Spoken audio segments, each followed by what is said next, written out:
Hey, welcome to Overtime, where we take Sunday's message further. My name is Jeremy, and I'm your host. And this is a podcast where we just want to ask the questions that we think that you would ask as it relates to Sunday's message. And as we do so, we hope that it helps you grow in your life and your faith. With that being said, be sure to hit that subscribe button so you can stay up to date on all of the podcasts that are coming out. Not only that, hit the like button, because when you do so, it helps us help other people. And if you ever have a question about Sunday's content or about Overtime, you can submit those to overtime@npaustin.com, and we will be sure to get to those in future podcasts. So with that being said, here's a quick recap of Sunday, and then we're going to jump into our conversation today. Because Jesus paints the picture for you and for me that life feels like a battle. And in the midst of the battle, you need to understand your enemy. He says, if God were your father, you would love me. For I have come here from God. I have not come on my own. God sent me. And he answers the question who our enemy is. And look at what he says. You belong to your father, the devil. He was a murderer from the beginning, not holding on to the truth, for there is no truth in him. When he lies, he speaks his native language. And when it comes to the devil, Jesus is teaching us that the devil is the invisible, very real intelligence behind so much evil in our souls and our society. But Jesus said, I am the truth. I am the life. I am the way. I am here to give you the truth. And this truth will set you free. But you gotta trust me. You gotta trust me.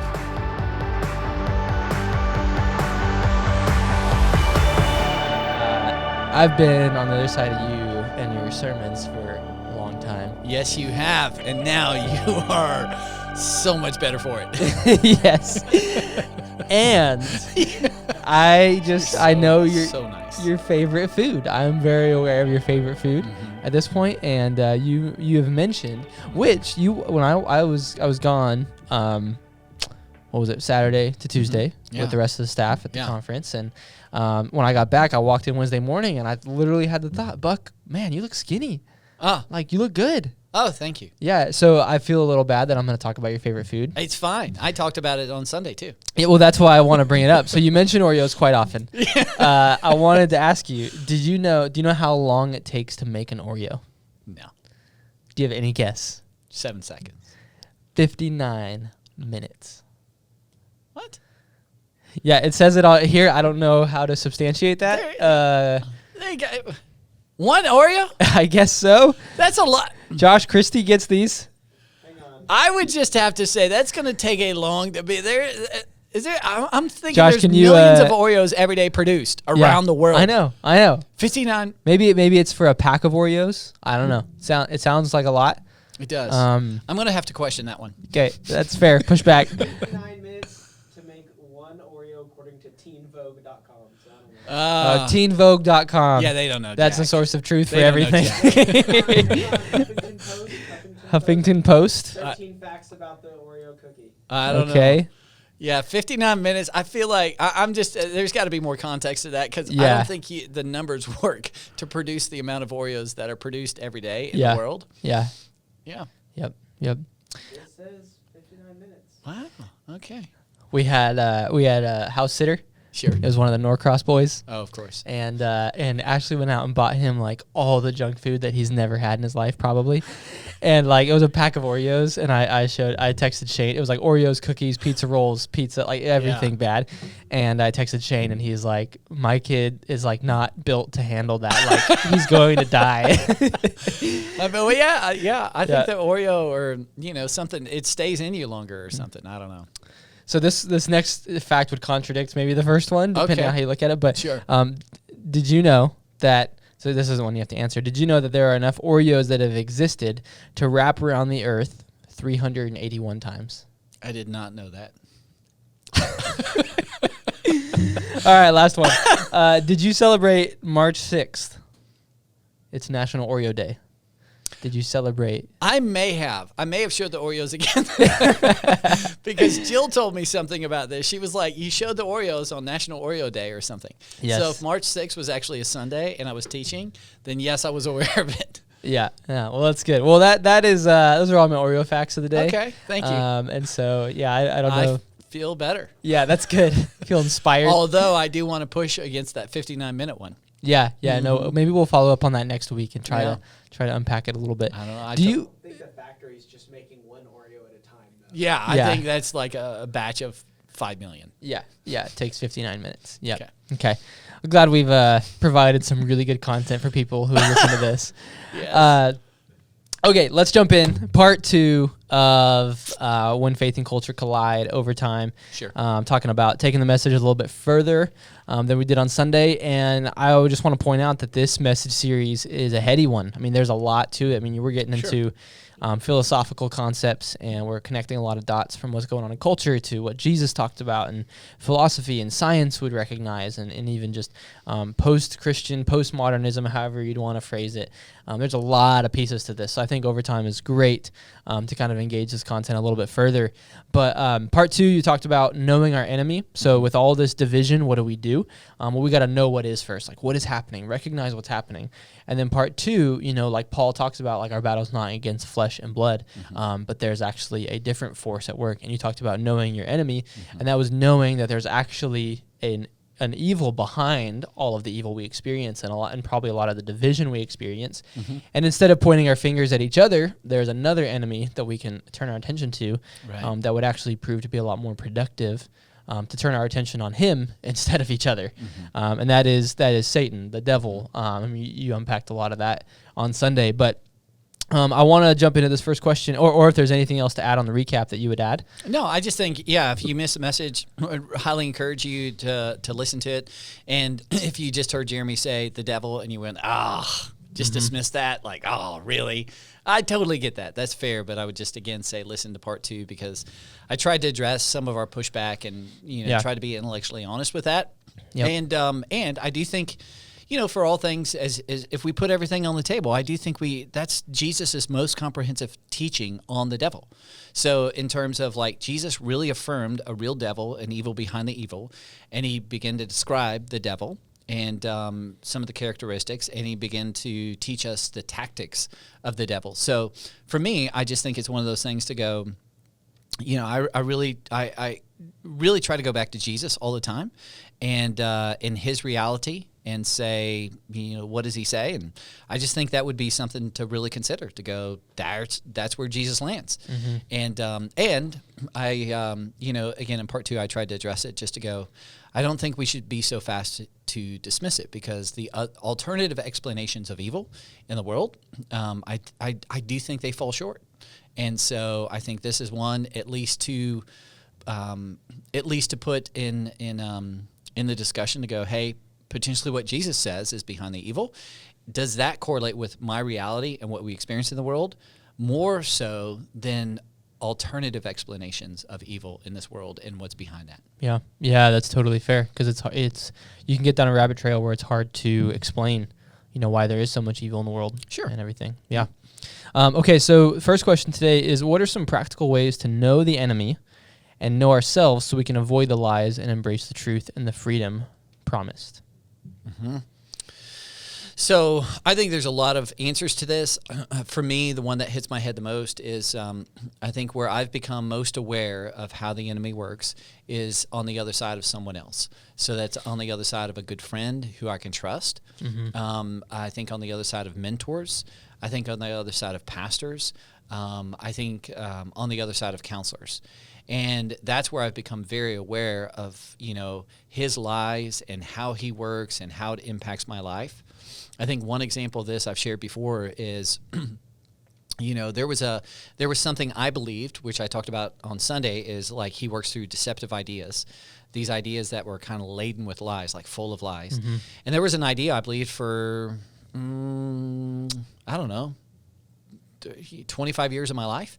Is, when I was younger, that I came to a point in my life to think, it's not safe to feel. I didn't know that at the time, but that's kind of what I felt.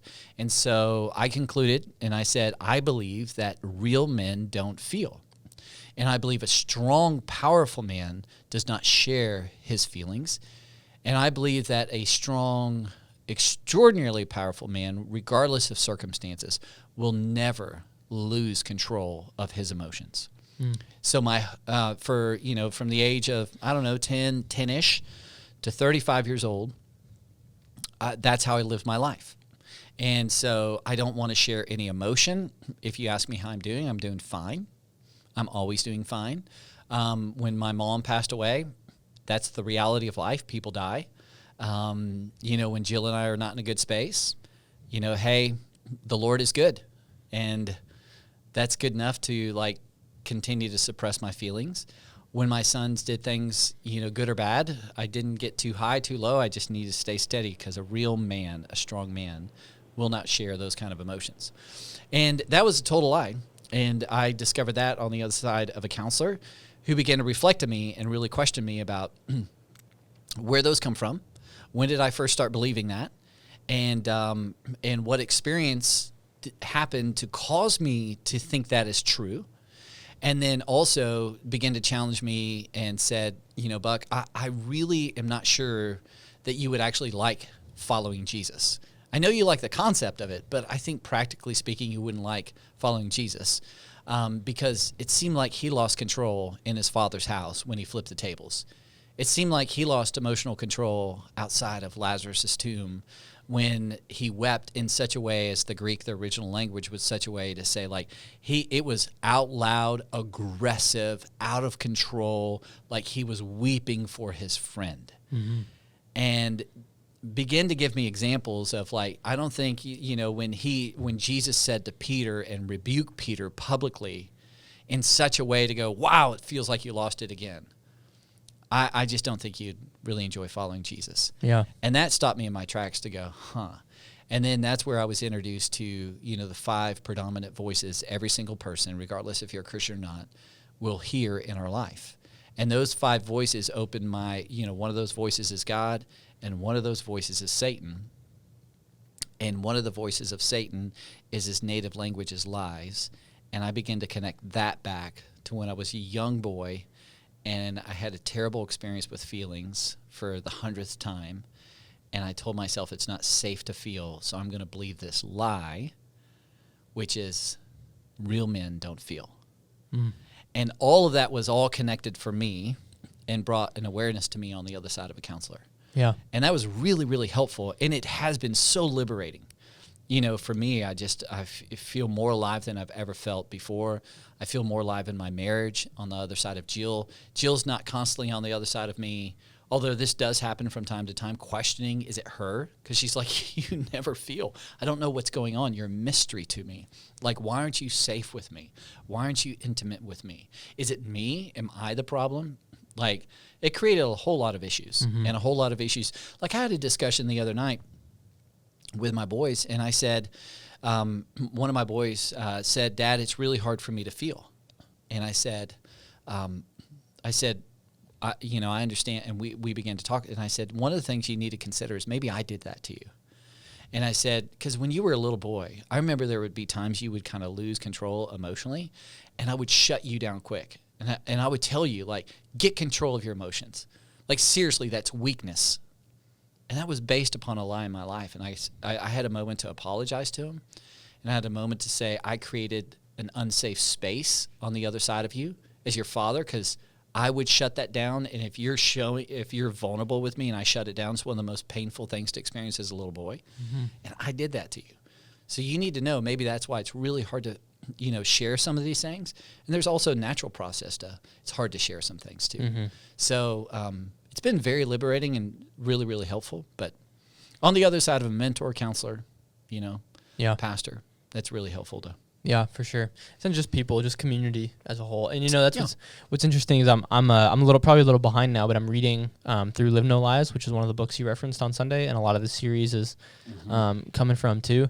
And I was just reading it on the plane and coming back 2 nights ago. And one of the things he was talking about was isolation usually precedes believing a lie. Mm-hmm. And, a lot of the times what I've experienced, even with, somebody who's here engaged at Northpoint or something like that, is it's a lot of times disengagement from community, and then lies, kind of make their way in, because Satan just tends to know that he can get in there if somebody's isolated, because nobody's going to say, hey, that's a lie, I don't believe that. 100%. And so I think that's just a gut check for anybody who's going like, am I disconnecting? Am I disengaging? You know, do I have people in my life who would speak truth to me when I'm believing a lie, and kind of keep me on more of a true path? Right. Yeah. If you're not pursuing those connections, those relationships, and it's the opposite of that, that's a telltale sign. That's a red flag. I would definitely pay attention to that. I was reading Becoming a King, the book, with my boys. We just finished that up last night. And in chapter 9 of the book, it talks about having those kingly relationships. Those like, you know, hey, it's my life is fully open to you and your life is fully open to me. Like I would carry your casket.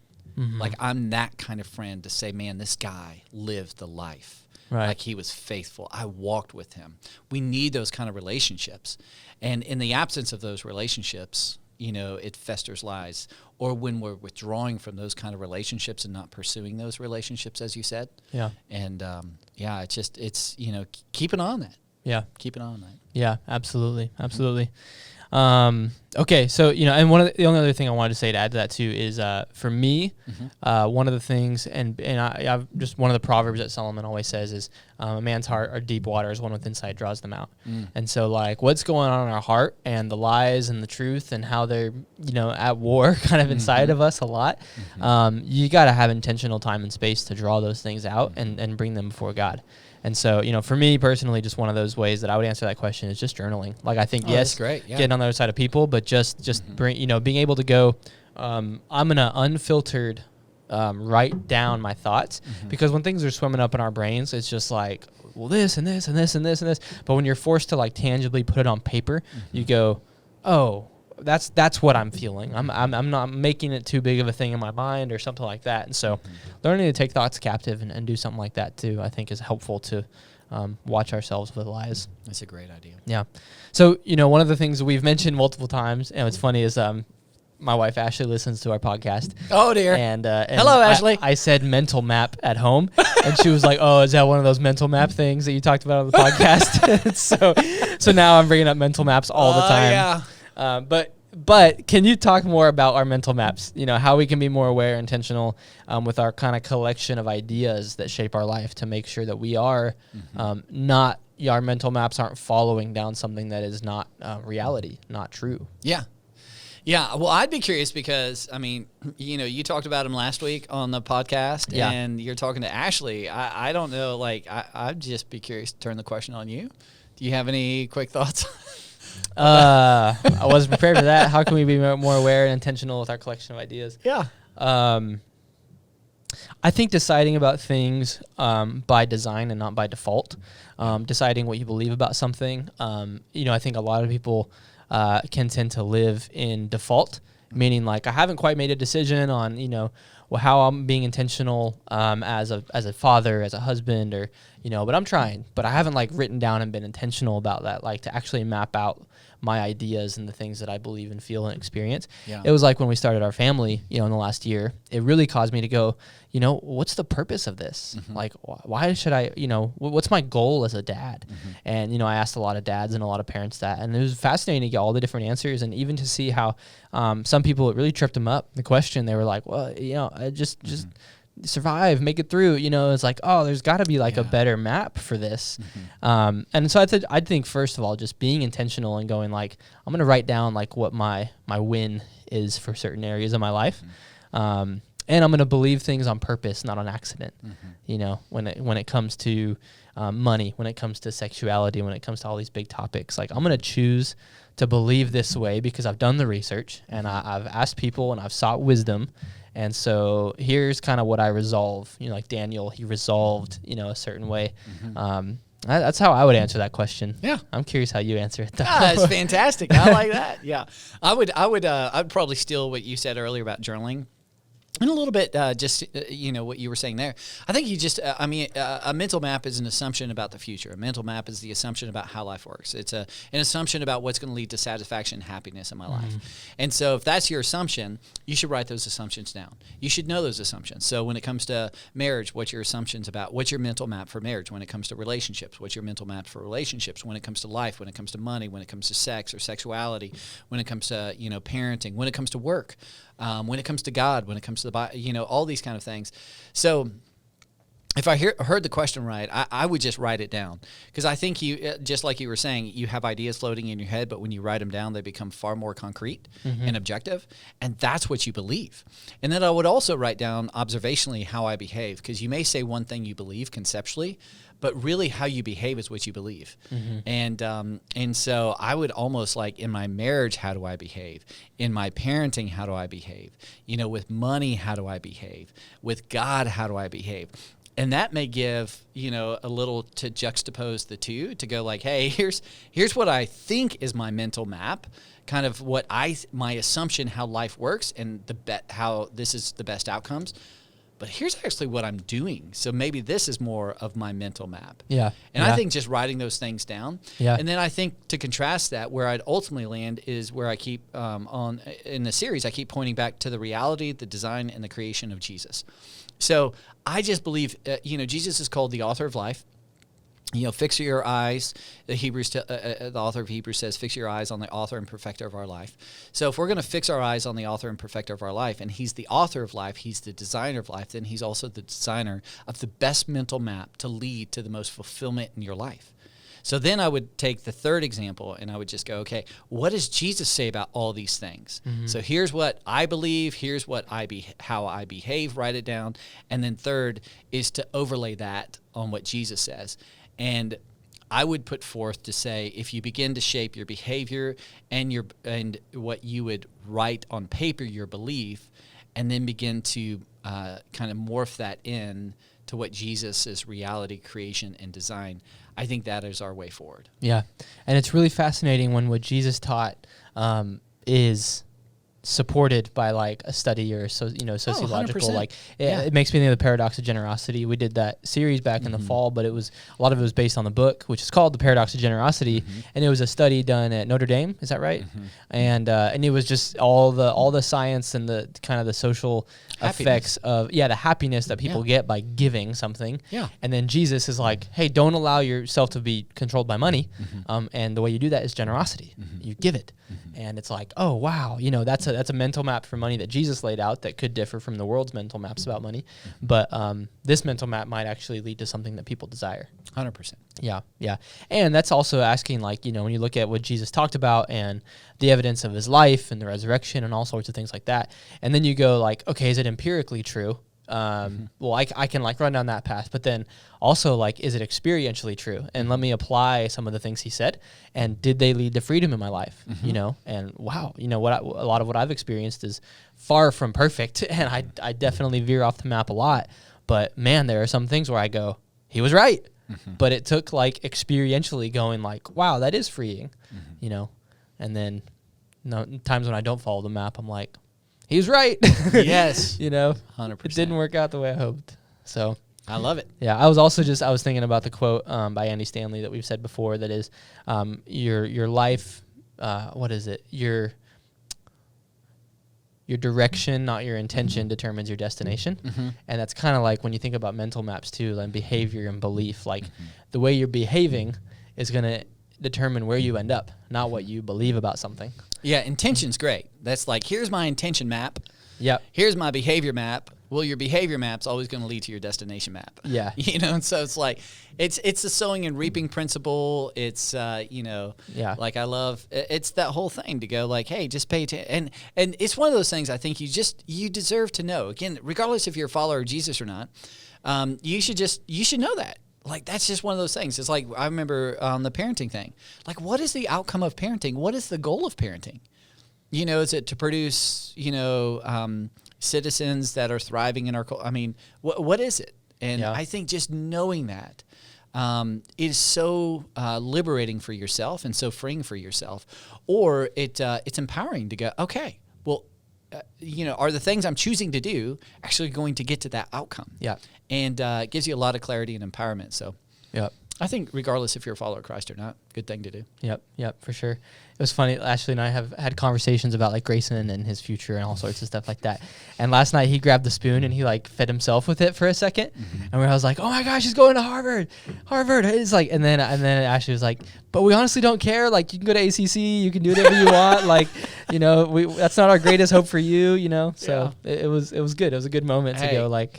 I think, did I share this with you? I'll share it with you real quick. I don't know if I can look it up fast enough, but again, back to the boys and I have what we call our book club, and so we meet every other week, and they always want to meet late where I have no energy. Right. I'm dying. But I'm not ready for that phase of parenting. Well, I mean, so we just finished this book, and we're about to read a new book, which I'm really excited about, and I hope they're excited about. But in this new book, it said, it was talking about mentors, like I was, talking about like, hey, having those friends that, would carry your casket. And so he's talking about mentors, and I think I can find it.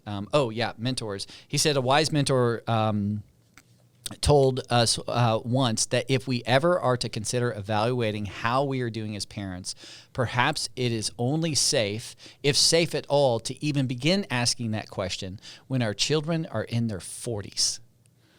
And I love that. Because, my boys right now are making all kinds of choices, and some good and some that just, man, my heart goes, oh, I just hurt. And I'm like, okay, I got to evaluate my parenting in their 40s. Mm-hmm. And so that's the first time I ever heard anything like that. So maybe that'll be helpful. Yeah. Yeah, with Grayson. Yeah. Just wait till he's 43. I got 40 and then years. evaluate y'all's parenting. Then I can figure out if I did good or not. Yeah, there you go. Yeah, cool. That's comforting. Okay. Okay, next question. If God is the authority, why does the devil have so much invisible intelligence, quotation marks, around that? How can we discern God's truth from the devil's lies when they are so often so close in nature? Mm-hmm. So I don't have a really good answer to this question. And I think it's one of those, a little bit of a conundrum.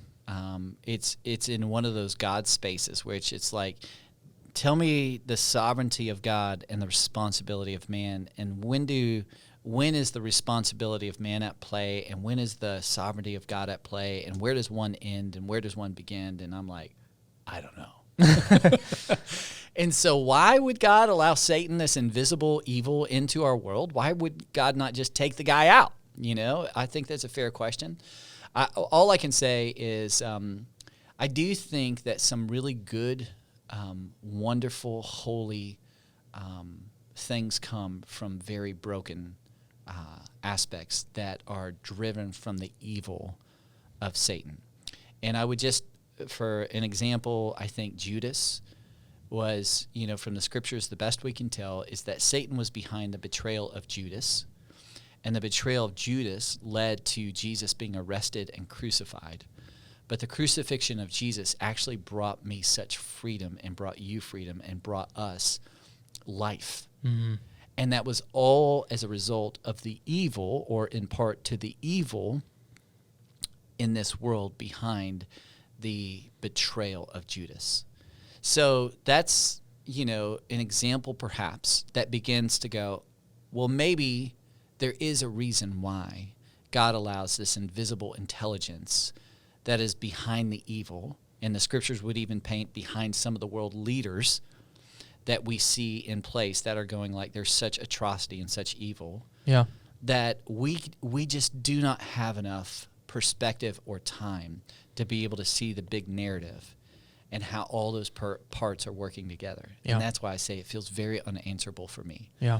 It feels very much in the category. I can give you those kind of examples throughout the scriptures and even in my life to where, hey, it was so intended for bad, but so much good came from it. Well, the bad was in part a result of the evil, but there was so much goodness that came as fruit as a result of that. Yeah. And so that's the best, I think, tension, if you will, of Satan and God, and why would he allow Satan in the world and the evil, and there's so much that's at play that we just do not have perspective to, but I have enough perspective to go, there's a lot of good that comes from the evil. Yeah, yeah, for sure. And then how would you answer that second question? How can we discern God's truth from the devil's lies when they are so often so close in nature? Yeah, I think, this is the first thing that pops in my mind is, I don't know if this is true or not, but I'll go for it. There was, I think, a movie with Leonardo DiCaprio, and he was the guy who, forged everything, and he, passed the bar exam, which was, how in the world did he do it? Oh, and he was, a fake pilot and a what fake is this doctor. called? and I a know fake- exactly. Tom Hanks is chasing him. Yeah, he's chasing him and all this kind of stuff. Yeah, that's gonna bug me. Yeah, Josh, do you know that movie at all? Anyways, and so in the movie, he kept forging all these checks and forging all this currency and all this kind of stuff. Catch Me If You Can. Yeah, Catch Me If You Can. So, and I think in the movie, and I could be projecting this on the movie, and maybe this is not in the movie at all, but in the movie, they were talking about how do you catch the forgeries and and it's not, we study all these 150 different forged checks or forged currency. We actually just look at the real ones. And so we focused, and we are so familiar with the original that we can spot the fake like no tomorrow, because I've spent so much time there. And this is where it gets back to what we answered beforehand, understanding the design, the creation, and the reality of Jesus. The more you spend there, the more you're nourished by it, the more intentionality around just opening the scriptures, inviting God into those moments, being in community to where one another reflecting the reality and truths of Christ, not from your opinion or my opinion, but from the scriptures. You become so familiar with the original and the intent of the original and the design that it's easy to spot even the marginal fake side to it. You're like, oh, that little tiny, angle of this on the forged bill, that it's a forgery. I can see it clearly because you're so familiar with what the original is. Yeah. And I think in the same vein of that, the more you're familiar with the reality, the creation, and the design of Jesus and go back to him, I think it's easier to spot those lies, and it's easier to spot the forgeries. And even if they're really, really close to the original. Yeah. Yeah. Yeah, that's a good analogy and a great movie. I don't know if that's in the movie, but I think it is. I think it's Tom Hanks because he's looking at the forgeries, and I think he says something like that. Yeah, there's something in my mind that says that's right. Yeah, well, that's a good way to. I mean, and I shared with you before the podcast. I won't share what I thought, but when I woke up this morning, I had a thought, and I just shared with you it was such a obtrusive thought that I was like, right. Oh, that did not come from it me. Didn't come from that God. Did not come from God. It was just so dang clear. That that was just over the top. 100%. I would add to it as well. One of the things I've, as I've been in counseling and I've been going, at times gone, how do I discern, God's voice in certain things and ask that question? And a couple of things I've learned just on the practical front is that one, Satan probably wants us at that point where we're really confused about whether or not it's his voice or God's voice. Sure. If I'm the devil, I want to put people right there, because that's paralyzing. That means you're not going to do anything or go anywhere. And so I think that's just a good thing to know and be aware of. And then also one of the best questions I've asked in those moments is what's the fruit of these two paths? If I'm trying to choose something, what is the fruit? What's going to happen as a result of these? Is it the fruits of the Spirit? Is it love, peace, patience, joy, kindness, gentleness, self-control? Or is it not that? Is it anger, bitterness? Is it, that's going to lead to something far worse? And then very quickly you all of a sudden go, oh, I think I can see where God's voice is and where the voice of Satan is, and it's a little identifying. And Jordan said this to me yesterday. He used the terminology flipping lid. When your lid is flipped, you can't see clearly at all. You got to get yourself turned back around and equalized. And so oftentimes if you're, that's the whole BS, hungry, angry, lonely, tired, bored, and stressed. You're probably not going to hear God's voice clearly when you're all of those things. Sure. And you need to kind of have a little bit of an equilibrium to discern God's voice versus Satan's voice. Yeah, and I would just add to that, and all of this is in the context of being alone. Again, we talked earlier about being in community. This is one of the beauties. I mean, again, in our Western culture, we're one of the first to be so isolated. This is not normal through human history. When the scriptures were written, this was all in community. I mean, your grandparents and your aunts and your uncles and your mom and your dad, and everybody lived in this kind of almost apartment building, and it was your whole family, and you were on top of one another and always in community, which means I can see things you cannot see. And it's really easy for me to see you perhaps being deceived from the reality of the design of the creation of Jesus. And you can see equally in me. And when I'm emotional, man, that gets even foggier. Like when I'm in the midst of it, when I'm in the pit, when I'm in a place that, man, I'm in a bad space, when I'm hungry, like you were talking about halt and all that, you can see things far more clear than I can, because it's even harder for me to see at those moments. So the relational connection, really, really important too. Yeah, and like you say, it's not our weaknesses that get us, it's our blind spots. Sure, yeah. Yep. Yeah. Last question. How can we move forward after identifying a lie? You know, God said there would be trouble, so what if identifying, it doesn't make my life better? And I even just want to unpack, a resource that we've talked about a lot too with this question. Mm-hmm. So the question is, how can we move forward after identifying the lie? Yeah. Yeah. I think if I understand the question right, again, I would go back to community. I think sharing that with somebody would be really important to go, hey, like I said on Sunday, is there anything idea-wise that is outside the design? Would you be willing to share that? I think sharing that is really important. Hey, here's a temptation of mine. Here's something I'm tempted to believe, and it really makes me feel good. It is something that I think the short term is going to lead to happiness. But maybe the long term, it's actually not going to lead to happiness. So like if I'm sharing that with you, once I am aware of that truth, that's a really good space, because now there's an accountability structure. Mm-hmm. There's somebody to encourage you. There's somebody to help you. I also think, just as we've said a few times, writing things down, hey, here, writing those things that are true down and putting those in a very memorable place to be able to, be constant reminders, because we have a tendency to forget. And so I think, putting those, and then, very practical things. And then last of all, the thing that comes to my mind is just inviting God into that whole process. If you are aware of something that you have believed that is a lie, and for a long time you've believed it's true, to change is incredibly difficult. And God is for you. He's not against you. And if he's a good father and he's for you, I just think it's really important not to forget to invite him into those moments and to go, God, I've identified something that perhaps my flesh doesn't want to give up, but my spirit, the divine piece of me that I know is good and will lead to good outcomes, it's very aware that that's a lie. So I need your help to change. Yeah. I need your help with this truth. I need you to meet me in those lonely moments, or those desperate moments, or those moments I feel like giving up or giving in. Yeah. And so I think inviting God in that process with others and writing things down, those would be some practical things, I'd say. Yeah. I would just add two resources to it as well.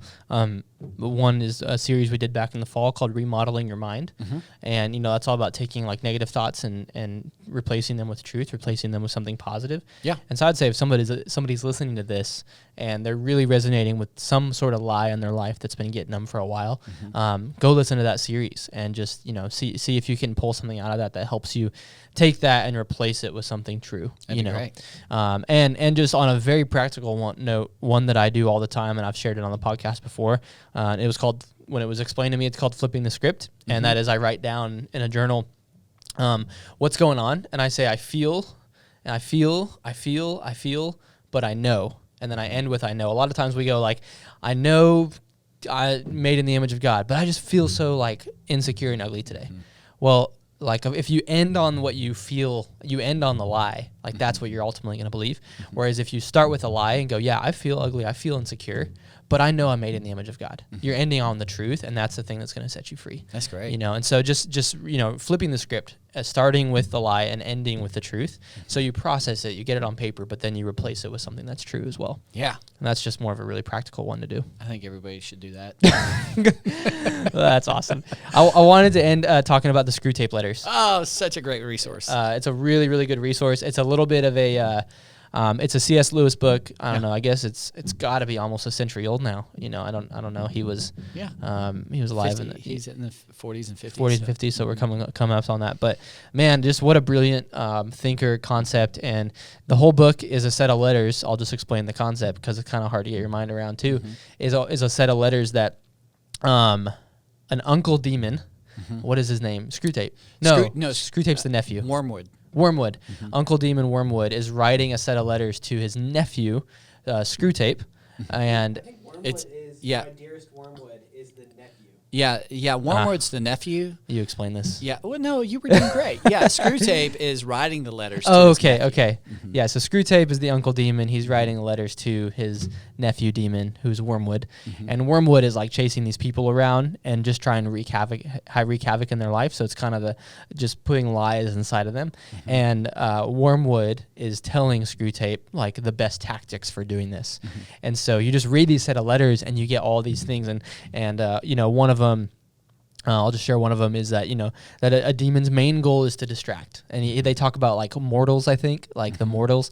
And it even talks about the enemy in the book, and the enemy is God from the perspective of the demons. And the demon's main goal is to distract. And it's like that whole concept that if Satan can't take you out, he'll just make you busy. Yeah. And it's like, well, just make sure they're really busy so they never pause to think and be introspective and live their life intentionally. Just make them really, really busy. Right. And so he gives them all these things, and it's just a great resource. But would you have anything to add? Oh, no, I was just going to say, I mean, that's so, as you said, experientially true. I don't have time to read the Bible. I don't have time to pray. I got to get on my phone. I've got to do this. Well, those are all distractions. You totally have time to read the Bible. You totally have time to pray. I promise you do. Yeah. And this is where it's like from Screwtape to Wormwood, the greatest thing I would say is I would highly, highly recommend reading the book. And I think what you'll take away is, man, I just didn't know that. It is so subtle. It's not like we think Satan cartoon, he gets you direct, and it's so subtle. They play the long game. They understand this may take a decade to sow this in your life. It may take 2 decades or 3 decades, or it may take a century in a culture, but they're willing to wait and sow it subtly and not too quickly. Because if they sow it too quickly, you'll be aware of who it is. But if they sow it slowly, you'll be unaware of who it is. And so I'm just telling you, it's fantastic. It's eye-opening. It's like, oh my gosh, perhaps this whole world exists. And when you read it and you look at your experience and the reality we face today, it's almost like, dang, I think this is exactly what we see. And that's the beauty of the book. It begins to open up a whole another world that perhaps you're unaware of, that really begins to explain the reality that we're experiencing. Yeah. And it sounds a little, I don't know, all out there, when you think about the concept of the book, but it really does. Yeah, I'd read it, man. Bring some realities and some truths to mind. And we wouldn't do it justice trying to, even unpack all of them. C.S. Lewis is a brilliant mind. Yeah, he's really smart. Yep, I would agree with that. So anyways, get Screwtape Letters, read that, listen to it as well. The Audible version is great. Yeah. It was pretty freaky. I'll share this when we're up. I listened to Screwtape Letters. We were driving my brother to San Francisco a couple years ago because he was moving out there. Yeah. And Ashley, my brother was asleep in the seat next to me, and we left at 2 or 3 in the morning. And then Ashley was in the seat, and they were both sleeping. And so I had the Screwtape Letters on. I listened to the whole thing all the way through during like a thunderstorm. And it was a thunderstorm with no rain, so it was just lightning all around me. And I'm just listening to the Screwtape Letters, and it finished, and they woke up, and they're like, "How are you?" And I was like, "Oh my gosh." A little freaked out right now. I'm a little freaked out, yeah. So I wouldn't recommend that. But anyways, that's cool. It's a good resource. So we're wrapping up not wrapping up the series. We're in part 3 of this series, When Faith and Culture Collide, this coming week. And we've talked about knowing what is, knowing your enemy, and we're going to talk about something else that we want to know when our faith and culture collide, because it's going to, and it does all over the place. Culture is divided, faith is divided. How do we navigate that? We got to know these things and recognize them to be true. And so we're going to talk about that third thing this coming Sunday. So whether you are online 9:30 to 11 or coming in person, we are just excited to be able to host you this coming Sunday. Awesome. Thanks, man.